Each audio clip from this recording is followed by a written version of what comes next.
Hey, so here's a 10,000 mile review, plus or minus. It's like 10,600 on the BMW RnineT Scrambler. It's 2017. I got 10,600 miles on it so far. I've done some upgrades and some modifications, and I'll show you those and give you my thoughts. So one of the first things you'll notice, RnineT Scrambler, is it comes with a single gauge, which is your speedometer, and it has your info on it. I had the tachometer, there's the bracket, so I got a dual gauge setup. The nice thing about it is there's actually down here, tucked up under, is all the wiring harness for the tachometer, and just plug it in and it works. So what happens is all the gauges sweep like normal. On your left side you have your engine temp, and it's controlled by this rocker switch here. So you got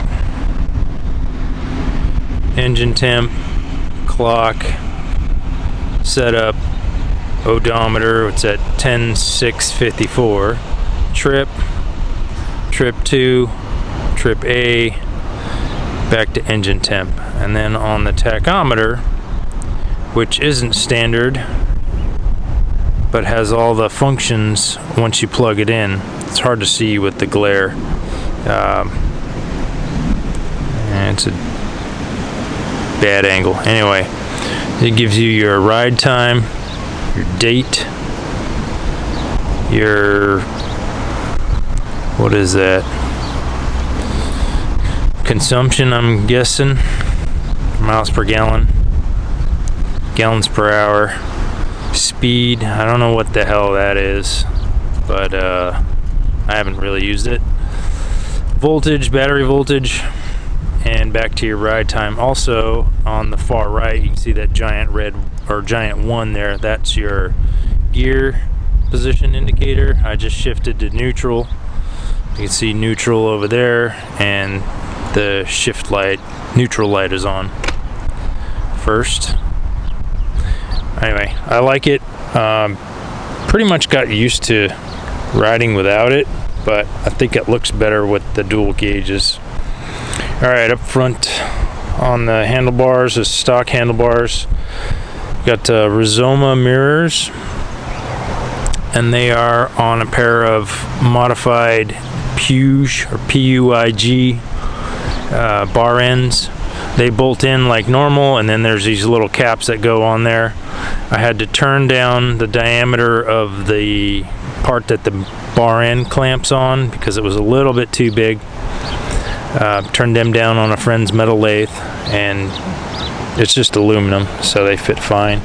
And some Piug adjustable shorty levers, both brake and clutch. Some downsides to these levers is these edges are really sharp.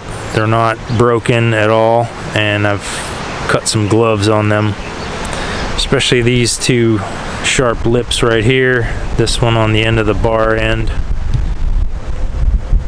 and there's little sharp edges over here, but you don't really use those. They're adjustable. Sorry, it's really windy out here. And they work and feel great. The mirrors have a blue tint to them. I didn't dig them at first, but I quickly got used to them, so I don't think that's a negative. They work great at night. Down here I got some lay down bars, crash bars, engine guards, whatever you want to call them. I basically got them because this is the head, and I don't really want to destroy that if for some reason I accidentally lay the bike down. Haven't had that happen even close yet, but just in case, it'll hopefully keep my heads from getting all mangled up. Tires, front tire is still the original. Rear tire I just had changed a couple miles ago.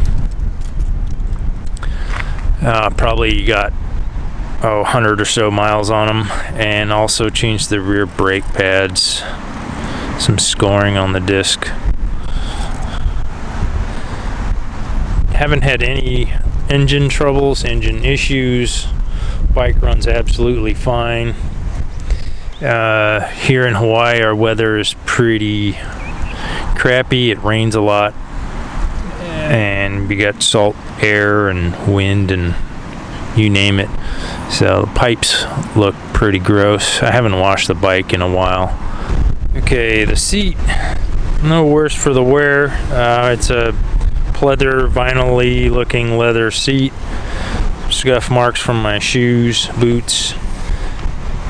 Got a rack on here. This is a, I don't even know, I think it's a Givi branded rack, but it's a plate that mounts to a Trekker Outback 42 liter aluminum box.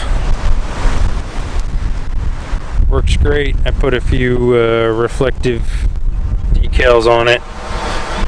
It looks kind of big in the video, but actually fits alright with the bike. I commute pretty much every day, so having the box on there is nice. Headlight, I've replaced the lamp in the headlight probably 4 times already. I don't know why it keeps going out, but anytime I use the high beams, especially on my commute at night heading home, it doesn't like it. It might be the roads, because it's really rough roads.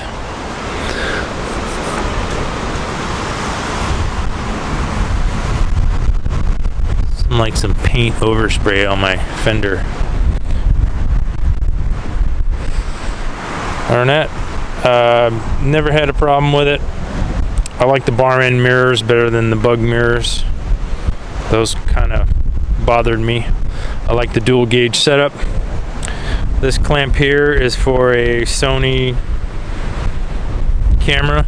I call it my rear view camera. Yeah, it's windy as heck. And this thing here is for my phone. It's actually a life-proof case, so it mounts on that little square there. Tried to do this one hand and use the phone. Alright, so it mounts on there. A little wobble, but I've never had it fall off in a year on this bike, and probably another year on my other bike. But there's a little lever on the side. Flip the lever, you can rotate it 90 degrees and it comes right off. Other than that, if you have any questions, let me know. I love it. This bike is fun to ride, sounds good. That's my disc lock for the front. I just clip it there and I know it's not on the disc when I get on the bike. Alright, if you have any questions, let me know. Any comments, let me know. Other than that, see you guys out there. Keep riding. Bye bye.